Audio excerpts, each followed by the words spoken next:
si për gruan, si për burrin, është që nuk lejohet burri ta krahasoj gruan e tij me ndonjë gru tjetër. Edhe gruaja nuk lejohet ta krahasoj burrin e saj me ndonjë burr tjetër. Because of social media, ne si burra po flasim. Shohim disa gra, Zoti na ruaj, që ato e vendosin vetveten e tyre në këto rrjetet sociale, apo? Edhe ato fitojnë para që ta tregojnë trupin e tyre. Ato as nuk kanë fëmijë, as nuk kujdesen për familje, as nuk kujdesen për shtëpi. Atëherë ka disa prej burrave që shkojnë edhe i thojnë grusaj, pse ti nuk bësh si ajo? Gruaja jote të ka jap fëmijë, kujdeset për shtëpinë, po të njëjtën gjë, edhe gratë nuk kanë drejt me kërku prej burrave tyre sex apps, që i themi ne, se janë disa që rrinë gjim tër kohën. Apo? Ai si ja bën edhe unë si ti, mos ke gajle. Kështu që nuk ka edhe nuk duhet ta krahasojmë ne fatin e jetës, burrin ose gruan ton me dikon që është jashtë shtëpisë. Edhe kjo është një gabim shumë i madh, vëllezër të nderuar. Gjithashtu, njëra prej gjërave që Islami e preferon, janë disa gjëra, disa data që janë me rëndësi.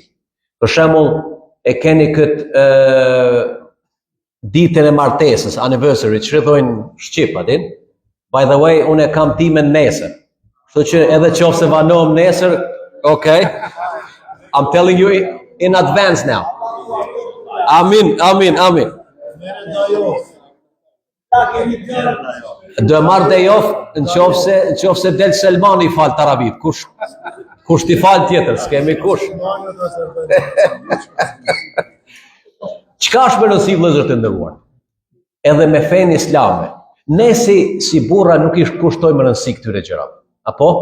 Po gratë janë tjetër, edhe i kushtojnë rëndësi datëlindjes, i kushtojnë rëndësi, do thot, datën e martesës, i kushtojnë rëndësi disa ditëve, edhe ne si musliman, 8 marsit, 7 marsit, tash mashallah çdo ditë është diçka, din?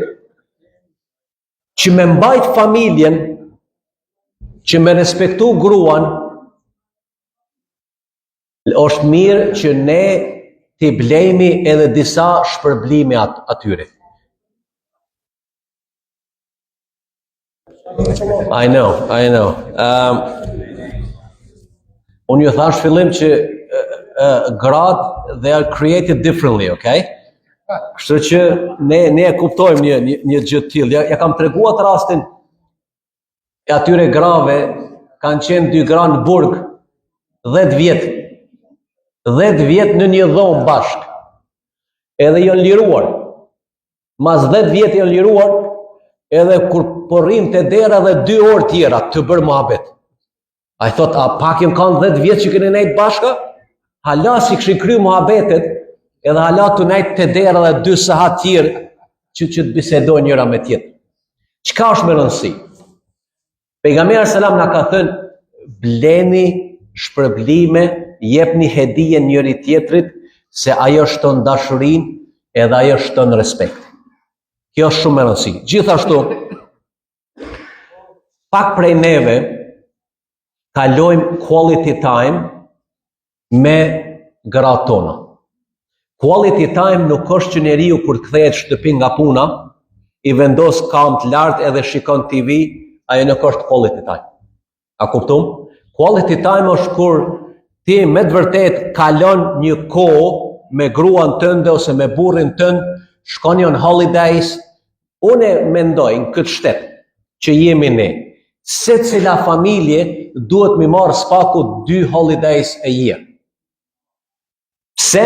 Edhe në qoftë se nuk shkon overseas, dikun edhe në Viktori, që ti me mbajt me fëmijë, me grua, me burr, që t'jeni sa më të bashkuar, se nuk po kalojmë shumë kohë së bashku.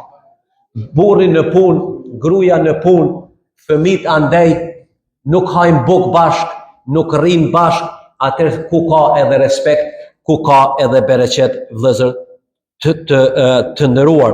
Gjithashtu, Si thëtë? Si të bëjmë malës. How? Ku ka qenë mjetin? Jo që një kështi. Allah të rukë. Okej, ku ta gjejmë atë mesataren? Ku ta gjejmë atë balancin?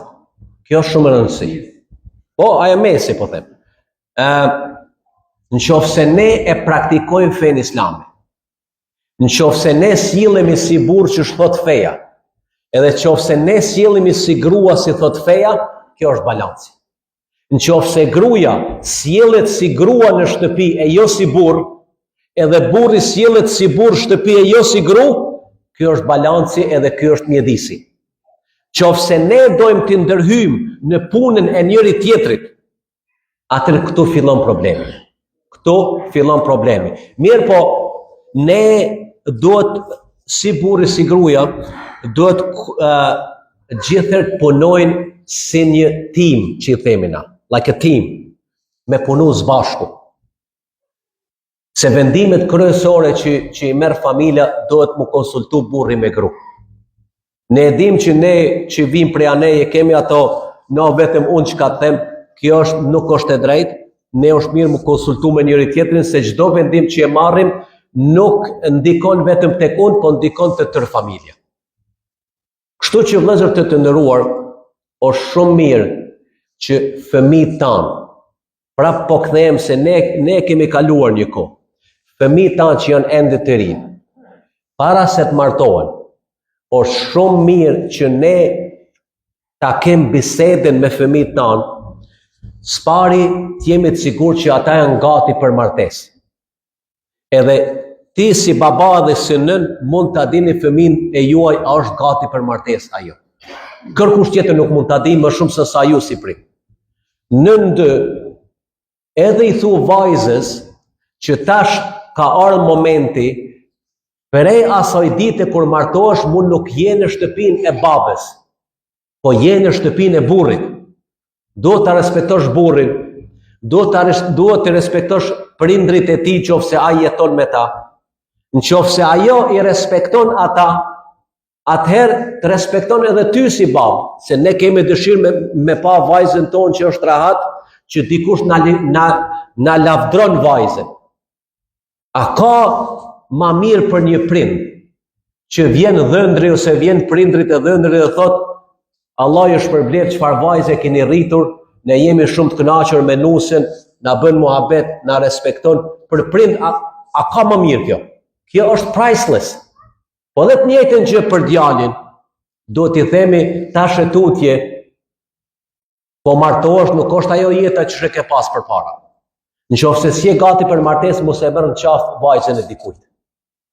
Më mirë tregon atash. Jesh gati për martesë, ne ndihmojmë të martohesh.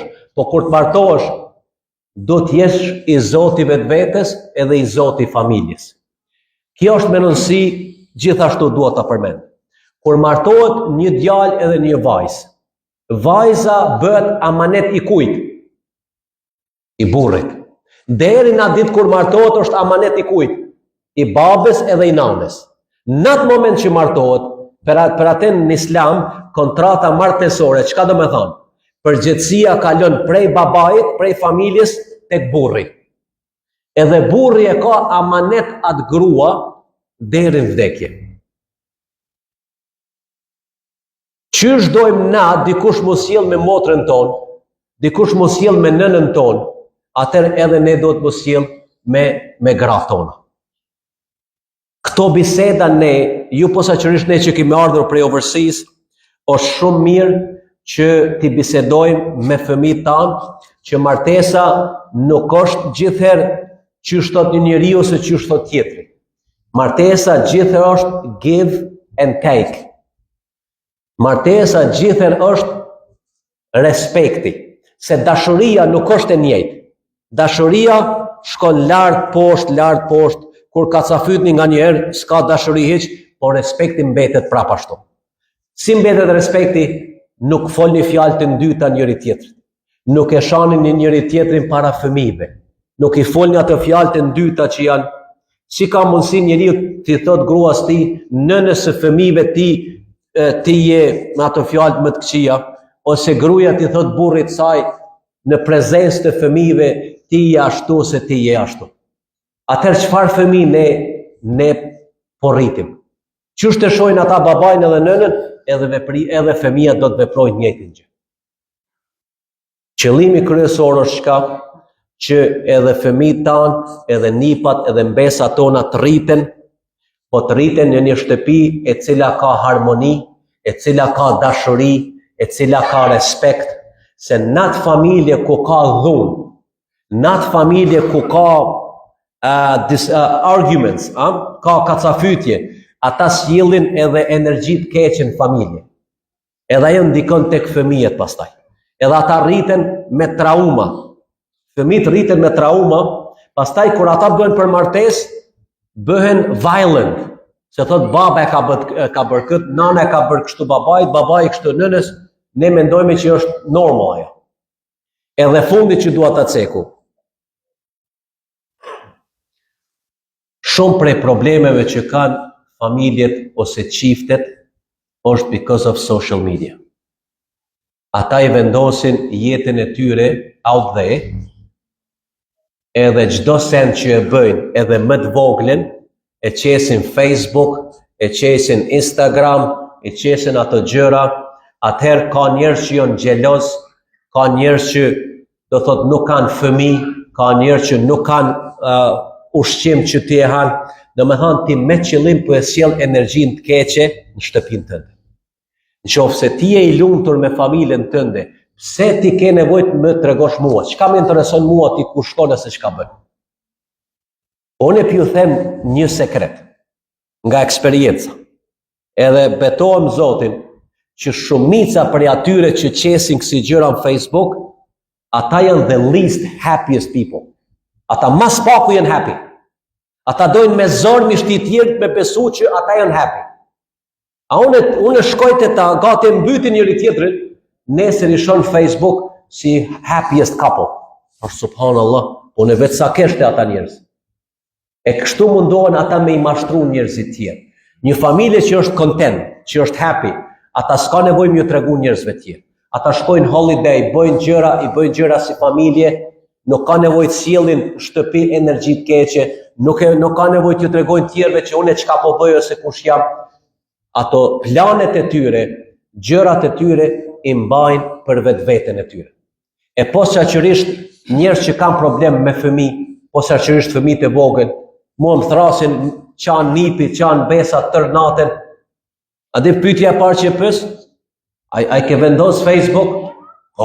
Si ka lind Facebook, ditën e parë. Atëherë ti normal që kur e shet dikush Facebook, nga syri I keq Zoti na rrit, a di që ai mund ta mbyt fëmin. Syri I keq mund ta mbyt njeriu. Nos me flen sa më shumë fëmijë, sa më shumë planet që I keni për vetveten, për familjet, I larg social media. Ato mbani për vete, t'jeni të lumtur për vete, se një dietar e ndëgjoj që është shumë I njohur, tha vallahi tha, a dini që 50% divorceve tek muslimanet janë because of social media. Atë bad energy, atë evil energy që e sjellin, ata as vetë nuk e din. Përlahen edhe nuk e din pse përlahen. Kanë probleme edhe nuk e din pse kanë probleme. Edhe si rezultat ndahen. Allah I na rujt ja Rabbel Alamin. Allah I na bëj për atyre që I respektojmë gratë tona, edhe I bëft ato që na respektojnë neve ja Rabbel Alamin. Inshallah Allahu na ruan çdo familje muslimane, çdo familje të komunitetit ton nga syri I keq, nga magjia dhe nga çdo e keqe ja Rabbel Alamin. Na bëj për atyre të cilat punë tona të mira I mbajnë për vetvete e nuk ja tregojmë tjerëve ja